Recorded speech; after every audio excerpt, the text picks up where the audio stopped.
راته وایي چې تاسو کله نه د صوبایي ګورنمنټ چې کله تاسو ته اختیارات درکړي تر دې دمه پورې څومره کارونه کړي دي او دا نن غونډه هم د څه باره کې ده؟ بسم الله الرحمن الرحیم. یقینا تاسو په علم کې ووي چې نن ته څومره بلدیاتي نمایندګان دي د KPK هغه جو احتجاج دی او احتجاج کومه غټه وجه راغله دا چې بلې څلور کاله به ان شاء الله زموږ بلې 15 مارچ باندې پوره شي. بدې څلور کالو کې د KPK د ګورنمنټ سایډ نه چې کوم الیکشن په کوم آئین باندې کړو په کوم دستور باندې کړو او بلدیاتي نمائندګانو ته چې کوم اختیار ته 19 دسمبر نه مخکې 2022 نه مخکې کومې وعدې شوې وي او په هغې باندې خلک تیار شول الیکشن ته رال. هغې نه بس کوم ترامیم وشول او هغوی نه کوم اختیارات واخیستل شول او د هغې اختیاراتو اخیستلو نه پس څلور کاله نن پوره کېږي چې بلدیاتي نمائندګانو ته 1 روپۍ فنډ میلاو نه شو نه رنګ اختیار میلاو شو چې کوم دوی سره مخکې وعده شوې وه او د هغې د وجې نه نن په زما په NC کې بلکې ټول KPK کې تاسو علاقې وګورئ او څومره تاسو هر یو NC چیرمین حدود وګورئ یقینا ترقیاتي کار پکې 0.0 دی. د KPK ګورنمنټ په ذات خود خپله خو دغه چې هغوی خپله دا وایي چې زمونږ ایجنډا یا موږ له عوام کوم منډیټ راکړی دی کار دپاره نه دی راکړی. اب اوس تاسو خپله د وزیر اعلی سټیټمنټ واورېدو هغه منشي سټیټمنټ هم واورېدو چې موږ له عوام منډیټ راکړی دی صرف او صرف د عمران خان حوالې سره. کار خو د هغوی جو پرایورټي نه ده د هغوی جو خو ترجیح نه چې موږ کار وکړو او چې کوم خلک کار لپاره منتخب شوي دي لاندې سطح باندې نرسي سطح باندې د هغوی دا حل دی چې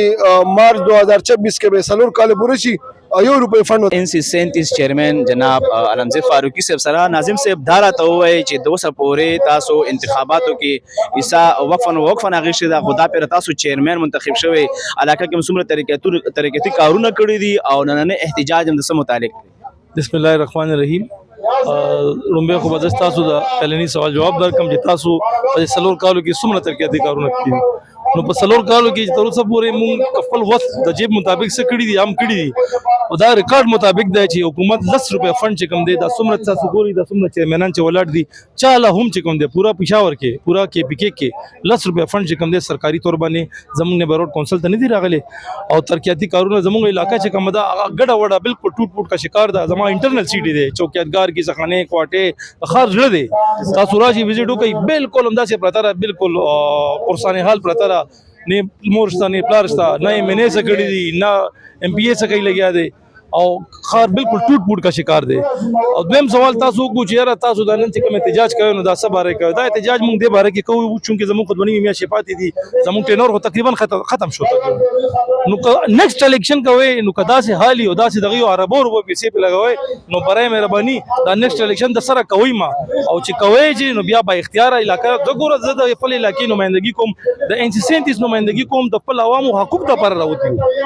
دا زموږ علاقه دا زموږ خپل د علاقې حقوق د پر راوتی چې تاسو فنډ نه ورکوي چې تاسو اختیارات نه ورکوي نو بیا ضرورت نشته چې تاسو بیا الیکشن وکړي او دا پیسې چې کوم دي دا هم زموږ لګي په 100 روپیا په الیکشن باندې لګي دا هم زموږ لګي نو برای مهرباني بیا الیکشن ما کوي دین هم داسې خبره ډیره مننه خوشاله اوسئ.